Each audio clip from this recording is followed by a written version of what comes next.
Pegunungan Tengah Papua merupakan salah satu benteng alam terakhir di dunia. Wilayah terpencil yang dikelilingi hutan lebat, lembah curam, dan puncak-puncak gunung yang sering diselimuti kabut tebal. Di tempat di mana cuaca bisa berubah drastis dalam hitungan menit ini, masyarakat adat setempat memegang keyakinan kuno bahwa kekuatan alam di sana dikendalikan oleh entitas purba berbentuk ular raksasa.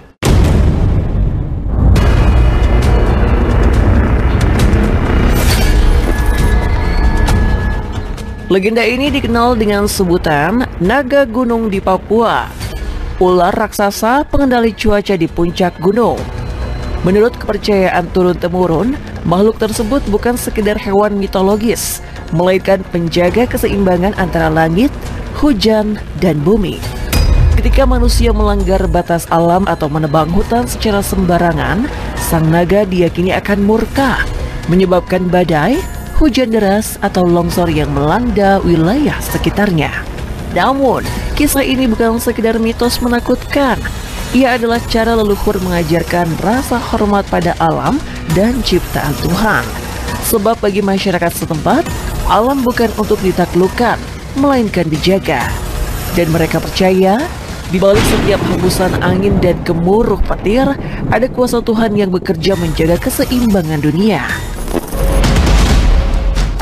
Puncak-puncak gunung yang menjulang tinggi di pegunungan Tengah Papua kerap diselimuti kabut tebal, menghadirkan suasana yang penuh misteri dan kesunyian. Di balik kabut itu, masyarakat adat percaya pada keberadaan naga gunung, makhluk purba yang tubuhnya dipercaya sebesar lembah. Sisiknya berkilau seperti batu basah dan matanya menyala merah keemasan di antara kabut. Saat ia bergerak, tanah bergetar pelan seperti gemuruh jauh di perut bumi. Nafasnya diyakini menjadi kabut yang menutupi puncak gunung, dan kibasan ekornya bisa menimbulkan angin kencang atau badai. Masyarakat adat di pegunungan Tengah Papua meyakini bahwa sosok sang penguasa angin dan hujan bukan sekedar hewan mitologis, melainkan penjaga spiritual dan fisik dari gunung tempat mereka tinggal. Menurut penuturan para tetua adat, makhluk ini memiliki ukuran luar biasa besar. Panjangnya mampu melingkari satu lembah penuh, dengan sisik sekeras batu basalt hitam yang memantulkan kilau redup di bawah cahaya bulan.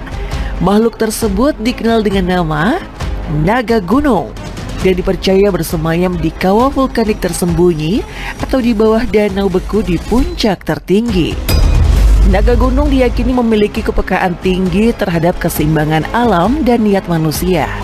Ia akan murka jika ada yang berani melanggar tabu adat, seperti berburu secara berlebihan, menebang pohon di kawasan sakral, berbicara keras, atau menunjukkan kesombongan di wilayah kekuasaannya. Meski jarang terlihat secara langsung, masyarakat percaya bahwa amarah sang naga dapat dirasakan melalui tanda-tanda alam.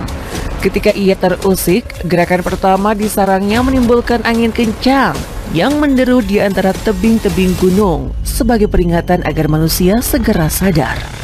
Bila peringatan itu diabaikan, sang naga akan mengangkat kepalanya ke langit, menurunkan kabut tebal dan hawa dingin yang menggigit tulang. Puncak amarahnya terjadi ketika ia benar-benar meninggalkan sarangnya. Tubuhnya yang melata di lereng gunung diyakini menjadi pemicu badai dahsyat dan hujan es, disertai petir menyambar-nyambar tanpa henti. Setelah badai mereda, masyarakat sering menemukan alur tanah besar menyerupai parit raksasa, seolah gunung baru saja digaruk oleh makhluk berukuran kolosal. Bagi mereka, itu adalah jejak nyata sang naga.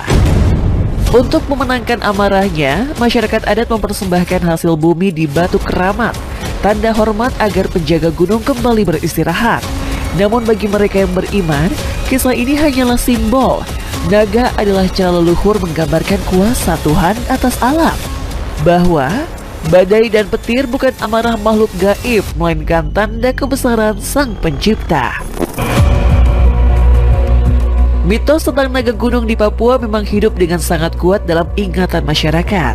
Namun, jika kita menyingkap kabut di balik kisah itu, muncul pertanyaan. Apa sebenarnya yang terjadi di sana? Benarkah seekor ular raksasa bisa mengendalikan cuaca? Jika sosok itu hanyalah mitos, bagaimana menjelaskan alur-alur besar di lereng gunung yang diklaim sebagai jejaknya dan disaksikan oleh banyak orang? Apakah mungkin ada penjelasan ilmiah di balik fenomena alam yang luar biasa ini? Secara ilmiah, wilayah pegunungan tinggi seperti pegunungan tengah Papua memang memiliki pola cuaca yang sangat ekstrim. Hal ini disebabkan oleh topografi yang kompleks dan curam. Ketika udara lembab dari laut dipaksa naik oleh dinding gunung yang tinggi, udara tersebut mengalami pendinginan cepat sehingga terbentuk awan badai besar. Dari awan inilah muncul angin kencang, hujan deras, dan petir bertubi-tubi. Fenomena yang bisa tampak seperti kemarahan alam, padahal merupakan proses meteorologis alami. Lalu bagaimana dengan jejak raksasa di lereng gunung? Menurut para ahli, pegunungan tengah Papua memang sangat aktif secara geologi. Tanahnya curam, sering diguyur hujan lebat, dan mudah bergeser. Ketika hujan turun tanpa henti, campuran batu, lumpur, dan air bisa meluncur cepat menuruni lereng, membentuk alur panjang seperti parit besar. Inilah yang disebut debris flow, dan bentuknya sering menyerupai jejak naga, seperti dalam cerita rakyat. Fenomena ini memang sering muncul setelah badai besar, tepat seperti yang digambarkan dalam legenda. Namun, mengapa kisah sang naga tetap hidup hingga sekarang? Karena bagi masyarakat adat, naga bukan sekedar makhluk gaib. Ia adalah simbol kekuatan alam yang harus dihormati. Dengan mempercayai adanya penjaga gunung, mereka diajarkan untuk tidak sembarangan menebang hutan, tidak berburu berlebihan, dan tidak membuat kegaduhan di tempat sakral.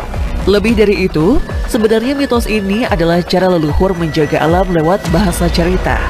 Pesannya sederhana, siapa yang merusak keseimbangan alam akan menuai murka bumi. Maka, kisah sang naga gunung bukan sekedar dongeng tentang makhluk raksasa, tetapi juga wujud kearifan lokal, cara masyarakat Papua menghormati ciptaan Tuhan yang begitu agung di puncak dunia. Legenda naga gunung tetap hidup meski modernisasi menjalar. Meski ilmu pengetahuan menjelaskan hujan, badai, dan tanah longsor, kisah sang naga diwariskan sebagai simbol kearifan masyarakat Papua. Mengingat bahwa manusia harus menghormati alam, karena di sanalah keseimbangan dan kebijaksanaan tertua berada. Dan mungkin, pertanyaan yang perlu kita renungkan hari ini adalah, apakah cara hidup modern kita telah cukup menghormati keseimbangan alam?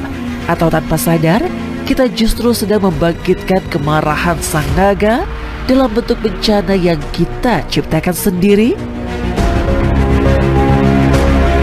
Legenda tentang penjaga gunung di Papua telah terjelaskan secara ilmiah.